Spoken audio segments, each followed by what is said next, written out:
ಗೌರವಾನ್ವಿತ ನ್ಯಾಯಾಧೀಶ ಹೇಳಿದ್ರು, ಬಹಳ ಹುಷಾರಿದ್ದಾರೆ ಸರ್ ನಮ್ಮ ಮಕ್ಕಳು. ಯಾರ್ಯಾರು ಗಾಡಿ ಓಡಿಸ್ತೀರಿ ಅಂದ್ರೆ ಯಾರು ಕೈ ಎತ್ತಲ್ಲ. ಆದ್ರೆ ಇಲ್ಲಿ ತುಂಬಾ ಒಂದು 25ರಿಂದ 50 ಜನ ಗಾಡಿ ಓಡಿಸೋರು ಇದ್ದಾರೆ. ಅಂದ್ರೆ ಅಷ್ಟು ಬೇಗ ಎಚ್ಚೆತ್ಕೊಂಡ್ಬಿಟ್ರು. ನೀವು ಹೇಳ್ತಾ ಇದ್ದಂಗೆ ಎಷ್ಟು ಶಾರ್ಪ್ ಇದ್ದಾರೆ ನಮ್ಮ ಹುಡುಗರು ಅಂದ್ರೆ, ಈಗ ನಮ್ಮ ಮೇಡಮ್ ಹೇಳಿದ್ರು, ನಮ್ಮ ಆನಂದ ಗೌಡ ಸರ್ ಹೇಳಿದ್ರು 1098 ಮೇಡಮ್ ಎಲ್ರಿಗೂ ಗೊತ್ತಿದೆ. ಫೋನ್ ಕರೆಯನ್ನು ಬರ್ತಾರೆ ಮೇಡಮ್ ನನಗೆ. ಎಲ್ಲ ನ್ಯಾಯಾಧೀಶರಿದ್ದಾರೆ, ಮತ್ತೆ ನಮ್ಮ ಎಲ್ಲ ಸಾರಿ ಮೇಡಮ್ ಅವರು ಪ್ರತಿಮಾ ಮೇಡಮ್ ಅವರು ಬಂದಿದ್ದಾರೆ, ಕಾರ್ಯದರ್ಶಿಗಳು.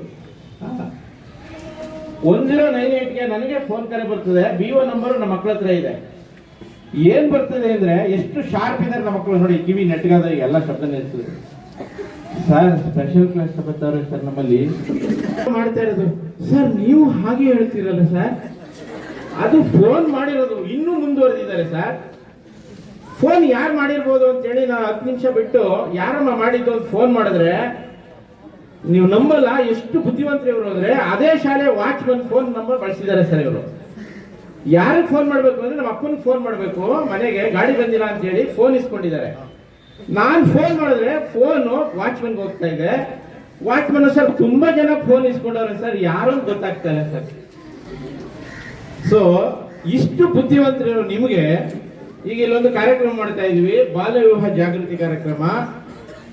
ನೀವು ನಿಮ್ಮ ಅಕ್ಕಪಕ್ಕದಲ್ಲಿ ಈ ರೀತಿಯ ಕಾರ್ಯಕ್ರಮಗಳಾದಾಗ ದಯವಿಟ್ಟು ಕರೆ ಮಾಡಿ. ಮಾಡ್ತೀರಾ? ಅದಕ್ಕೂ ಮೊದಲು ಇನ್ನೂ ಒಂದು ಮೊದಲ ಹಂತ ಇದೆ. ನೀವ್ಯಾರು ಆಯ್ತಾ? ಯಾಕೆಂದ್ರೆ ಈಗ ಮೇಡಮ್ ಹೇಳಿದ್ರಲ್ಲ, ಯಾರು ಆನಂದೇಗೌಡರು ಹೇಳಿದ್ರು ಸರ್, ಮೇಡಮ್ ಏನು ಹೇಳಿದ್ರು, ಆ ಕಾರ್ಯಕ್ರಮ ಮಾಡಿದ್ವಿ. ಯಾಕಂದ್ರೆ ಜಾಗೃತಿ ಕಾರ್ಯಕ್ರಮ ನಮ್ಮ ತಾಲೂಕಲ್ಲಿ ತುಂಬಾ ಶಾಲೆಯಲ್ಲಿ ಮಾಡ್ತಾ ಇದ್ವಿ. ಈಗ ಅವರೆಲ್ಲ ಹೇಳಿದ ಹಾಗೆ ಮಂಡ್ಯ ಜಿಲ್ಲೆನಲ್ಲಿ ನಮ್ಮ ತಾಲೂಕು ಬಾಲ್ಯ ವಿವಾಹ ಮಾಡ್ಕೊಳ್ಳೋದ್ರೆ ಮೊದಲನೇ ಸ್ಥಾನ ಇದೆ. ಅಲ್ಲ, ಬಾಲ್ಯ ವಿವಾಹನೇ ಆಗ್ಬಾರ್ದು. ಸೊ ಆ ಜಾಗೃತಿ ಕಾರ್ಯಕ್ರಮವನ್ನ ನಾವು ಮಾನ್ಯ ನ್ಯಾಯಾಧೀಶರುಗಳ ನೇತೃತ್ವದಲ್ಲಿ, ವಿಚಾರವಾದಿಗಳ ನೇತೃತ್ವದಲ್ಲಿ, ನಮ್ಮ ಶಿಕ್ಷಕರ ನೇತೃತ್ವದಲ್ಲಿ ಕಾರ್ಯಕ್ರಮ ಮಾಡ್ತಾ ಇದೀವಿ. ಆದ್ರೆ ಕಾರ್ಯಕ್ರಮದಲ್ಲಿ ಭಾಗವಹಿಸಿದ ವಿದ್ಯಾರ್ಥಿನಿಯರೇ ಬಾಲ್ಯ ವಿವಾಹ ಮಾಡ್ಕೊಂಡಿದ್ದಾರೆ. ಸೊ ಹಾಗಾದ್ರೆ ನಮ್ಮ ಜಾಗೃತಿ ಕಾರ್ಯಕ್ರಮದ ಉದ್ದೇಶ ಏನಾಯ್ತು? ವಿಫಲ ಆಗ್ತದೆ. ಅದು ಆಗ್ಬಾರ್ದು ಅಂದ್ರೆ ನೀವು ಅರ್ಥ ಮಾಡ್ಕೊಳ್ಳಿ. ನಿಮ್ ಮುಂದೆ ಯಾರಿದ್ದಾರೆ ನೋಡ್ಕೊಳ್ಳಿ. ಮಾನ್ಯ ನ್ಯಾಯಾಧೀಶರುಗಳಿದ್ದಾರೆ, ಮಾನ್ಯ ಆರಕ್ಷಕ ನಿರೀಕ್ಷಕರಿದ್ದಾರೆ, ಮತ್ತೆ ಸಾಮಾಜಿಕವಾಗಿ ಬದಲಾವಣೆ ನಮ್ಮ ದೇಶದಲ್ಲಿ ಆಗ್ಬೇಕು ಅನ್ನೋ ತುಡಿತಾ ಇರ್ತಕ್ಕಂಥ ರಜಿನಿ ಮೇಡಮ್ ಇದ್ದಾರೆ. ದಯವಿಟ್ಟು ಅರ್ಥ ಮಾಡ್ಕೊಳ್ಳಿ. ಮೊದಲು ನಾವು ನಿರ್ಧರಿಸಬೇಕು. ನಮ್ಮ ಮನೆಯಲ್ಲಿ ಈ ರೀತಿಯ ಪ್ರಯತ್ನ ನಡೀತಾ ಇದ್ರೆ ನೀವು ಹೇಳಬೇಕು ನಿಮ್ಮ ತಂದೆ ತಾಯಿಗೆ, ಇಲ್ಲ 18 ವರ್ಷ ನನಗೆ ಆಗಿಲ್ಲ, ಹಾಗಾಗಿ ಇದು ಕಾನೂನು ಬಾಹಿರ ಆಗ್ತದೆ, ಖಂಡಿತ ನೀವು ನನ್ನ ಮದುವೆ ಮಾಡಬಾರದು ಅಂತ ಹೆಣ್ಮಕ್ಳು ಹೇಳಬೇಕು. ಗಂಡು ಮಕ್ಕಳು 21 ವರ್ಷ ಆಗಿಲ್ಲ ಅಂತಂದ್ರೆ ಇದು ನಿಮ್ಮ ನಿಯಮಬದ್ಧ ಆಗುತ್ತೆ. ಮಾಡಿದವರು ಮತ್ತೆ ಮದುವೆ ಆದ್ರೆ ಆ ರೀತಿ ಏನಾದ್ರು ಆದ್ರೆ ಮಕ್ಕಳೇ ನೆನ್ಪಿಟ್ಕೊಳ್ಳಿ, ಹುಡುಗ ಹುಡುಗಿ ಇಬ್ರು ಕಾನೂನಲ್ಲಿ ಬಂದಿ ಆಗ್ತಾರೆ, ಕೇಸ್ ಆಗುತ್ತೆ, ಇಬ್ಬರ ಭವಿಷ್ಯನೂ ಹಾಳಾಗುತ್ತೆ. ದಯವಿಟ್ಟು ಇದನ್ನ ಮನವರಿಕೆ ಮಾಡ್ಕೊಡಿ. ನಿಮ್ಗೆ ಅದು ಆ ರೀತಿಯ ಒಂದು ಸಂದರ್ಭ ಒದಗಿ ಬಂದ್ರೆ, ಅಕಸ್ಮಾತ್ ಎರಡನೇ ಅಂತ ನಿಮ್ಮ ಊರಿನಲ್ಲಿ, ಈಗ ಇಲ್ಲಿ ಬಹುಶಃ ನಮ್ಮ KPS ಶಾಲೆಗೆ ಸರ್ ತುಂಬಾ ಗ್ರಾಮಗಳಿಂದ ಬರ್ತಾರೆ ಸರ್. ಇಲ್ಲಿ ಒಂದು KR-ಪೇಟೆಯವರೇ ಇಲ್ಲ. ಈ ಬಹುಶಃ ಇಲ್ಲಿ ಒಂದು ಕನಿಷ್ಠ ಒಂದು 15 ಗ್ರಾಮದ ವಿದ್ಯಾರ್ಥಿಗಳಿದ್ದೀರಿ. 20 ಹಳ್ಳಿ.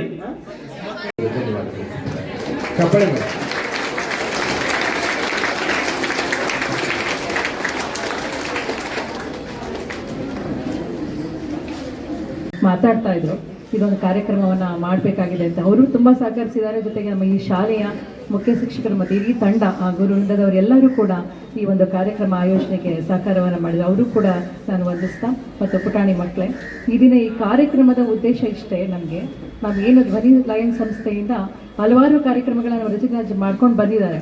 ಬಟ್ ಮಕ್ಕಳಿಗೆ ಅರಿವನ್ನು ಉಂಟು ಮಾಡಿಸುವಂಥ ಕಾರ್ಯಕ್ರಮಗಳು ಯಾವುದು ಅಂತ ನಾವು ಪಟ್ಟಿ ಮಾಡಿಕೊಂಡಾಗ ಕಾನೂನು ಅರಿವು ಬಹುಮುಖ್ಯವಾದಂಥ ಪಾತ್ರವನ್ನು ವಹಿಸುತ್ತೆ. ನಾನು ಕಳೆದ ತಿಂಗಳು ನಾನು ಶಿಕ್ಷಣ ಇಲಾಖೆಯಲ್ಲಿ ಡಾಕ್ಟರ್ ಪ್ರತಿಮಾ ಅಂತ ಹೇಳಿ ಶಿಕ್ಷಣ ಸಂಯೋಜಕರಾಗಿ ಕೆಲಸ ಮಾಡ್ತಾ ಇದ್ದೀನಿ. ನಾನು ಕಳೆದ ತಿಂಗಳು ನಾವು ಒಂದು ಸಮೀಕ್ಷೆಯನ್ನು ಮಾಡಿದ್ವಿ ಶಾಲಾ ಹಂತದಿಂದ, ಹೇಳಲೇಬೇಕು ಸರ್. ನಾನು ಅದಕ್ಕಿಂತ ಮೊದಲು ನಾವು ಹಿಂದೆ ನ್ಯಾಯಾಧೀಶ, ನಾನು ಚಿಕ್ಕವಳಿದ್ದಾಗ ನಾವು ಶಾಲೆಗೆ ಹೋಗ್ತಾ ಇದ್ದೆ.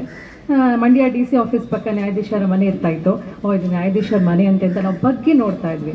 ನಮ್ಮ ನಿಜವಾಗ್ಲೂ ಇವತ್ತು ಪುಣ್ಯ ದಿನ. ಯಾಕೆ ಅಂತ ಹೇಳಿದ್ರೆ ನ್ಯಾಯಾಧೀಶರು ನಮಗೆ ಬಂದಿದ್ದಾರೆ, ನಮ್ಮ ಹತ್ರ ಬಂದಿದ್ದಾರೆ. ಯಾಕೆಂದರೆ ನಮಗೆ ಕಾನೂನು ಅರಿವನ್ನು ಹೇಳ್ಕೊಡೋದಕ್ಕೆ ಅಥವಾ ತಿಳಿಸೋದಕ್ಕೆ, ಮಾರ್ಗದರ್ಶನ ಮಾಡೋದಕ್ಕೆ ನಿಜವಾಗ್ಲೂ ಇದು ಪುಣ್ಯದ ದಿನ, ನಾವೆಲ್ಲ ಹೆಮ್ಮೆ ಪಡುವಂಥ ದಿನ. ಯಾಕೆಂದರೆ ಈಗೆಲ್ಲ ನಾವು ಹಿಂದೆ ಜಡ್ಜ ಅವ್ರು ನೋಡಬೇಕಾದ್ರೆ ನಾವು ತುಂಬ ದೂರದಲ್ಲಿ ನಿಂತ್ಕೊಂಡು ನಮಸ್ಕಾರ ಮಾಡ್ತಾ ಇದ್ವಿ, ಅಥವಾ ದೂರ ಎಲ್ಲೋ ನಿಂತ್ಕೊಂಡು ಅವ್ರನ್ನ ಗಮನಿಸಬೇಕಾಗಿತ್ತು. ಈಗ ನಮಗೆ ನಮ್ಮ ಹಂತಕ್ಕೆ ಏನು ಬೇಸಿಕ್ ಲೆವೆಲಿಗೆ ಬಂದು ಸರ್ರು ಅಥವಾ ನ್ಯಾಯಾಧೀಶರೇ ಬರ್ತಾ ಇದ್ದಾರೆ ಅಂದರೆ ನಿಜವಾಗ್ಲೂ ನಾವು ಹೆಮ್ಮೆ ಪಡುವಂಥ ವಿಚಾರ.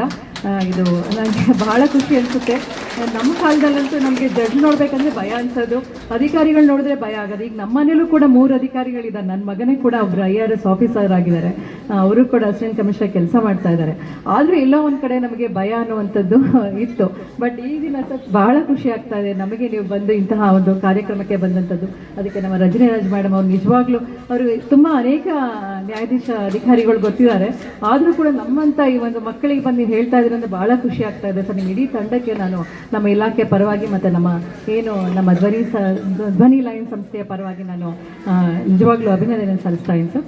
ಈ ಸುಂದರ ಮುಂಜಾನೆ ಸಮಾರಂಭಕ್ಕೆ ಆಗಮಿಸಿರುವ ನಮ್ಮ KRಪೇಟೆ ಕೋರ್ಟ್ನ ನ್ಯಾಯಾಧೀಶರುಗಳಾದ ಗೌರವಾನ್ವಿತ ಶ್ರೀ ಸುರೇಶ್ ಸರ್ ಅವರು ಹಾಗೂ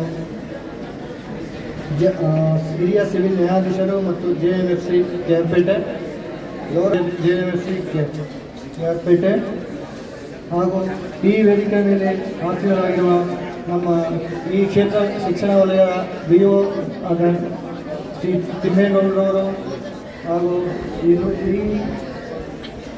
KRಪೇಟೆ ಆರಕ್ಷಕ ಅಧೀಕ್ಷಕರಾದ ಆನಂದೇಗೌಡ ಸರ್ ಅವರು ಹಾಗೂ ಈಗ ನಾನು ನಿರ್ಗಮಿಸಿದ ಆರಕ್ಷಕ ಅಧಿಕಾರಿಯಾದ ಸುಮಾರಾಣಿಯವರಿಗೆ ಹಾಗೂ ಈ ವೇದಿಕೆಯ ಮೇಲೆ ಆಸೀನರಾಗಿರುವ ನಮ್ಮ ಧ್ವನಿ ಸಂಸ್ಥಾಪಕ ಅಧ್ಯಕ್ಷರಾದ ಹಾಗೂ ಮಹಿಳಾ ಮತ್ತು ಮಕ್ಕಳ ಅಧ್ಯಕ್ಷರಾದ ರಜನಿರಾಜ್ ಮೇಡಮ್ ಅವರಿಗೆ ಹಾಗೂ ನಮ್ಮ ಕಾರ್ಯದರ್ಶಿಯಾದ ಪ್ರತಿಮಾ ಮೇಡಮ್ ಅವರು ಹಾಗೂ ನಮ್ಮ ಮೈಸೂರು ಜಿಲ್ಲಾ ಫೋರಂ ಅಧ್ಯಕ್ಷರಾದ ಸಿದ್ದರಾಜ್ ಸರ್ ಅವರಿಗೆ ಹಾಗೂ ನಮ್ಮ ಖಜಾಂಚಿಯಾದ ದಿಲೀಪ್ ರವರೇ ಹಾಗೂ ಇಲ್ಲಿ ನೆರೆದಿರುವ ಎಲ್ಲ ಮಕ್ಕಳೇ.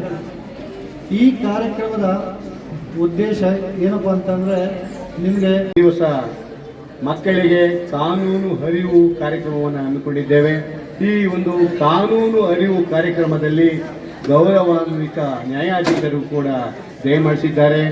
ಅವರಿಗೆ ನಮ್ಮ ಧ್ವನಿ ಲಯನ್ಸ್ ಪರವಾಗಿ ಮತ್ತು ಶಾಲೆಯ ಪರವಾಗಿ ನಾವು ಈ ದಿವಸ ಒಂದು ಸಣ್ಣ ಸನ್ಮಾನವನ್ನು ಕೂಡ ನಮ್ಮ ಧ್ವನಿ ಲಯನ್ಸ್ ವತಿಯಿಂದ ನಮ್ಮ ಧ್ವನಿ ಲಯನ್ಸ್ನ ಸಂಸ್ಥಾಪಕ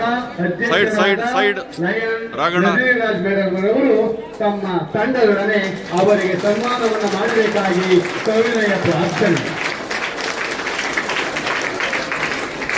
ಈ ಒಂದು ಸನ್ಮಾನವನ್ನು ನ್ಯಾಯಾಧೀಶರು ಸ್ವೀಕರಿಸಬೇಕಾಗಿ ಅವರಲ್ಲಿ ಸವಿನಯ ಪ್ರಾರ್ಥನೆ. ಎಲ್ಲ ಮಕ್ಕಳು ಚಪ್ಪಾಳೆಯ ಮುಖೇನ ಗೌರವಿಸಬೇಕಾಗಿ ಪ್ರಾರ್ಥನೆ.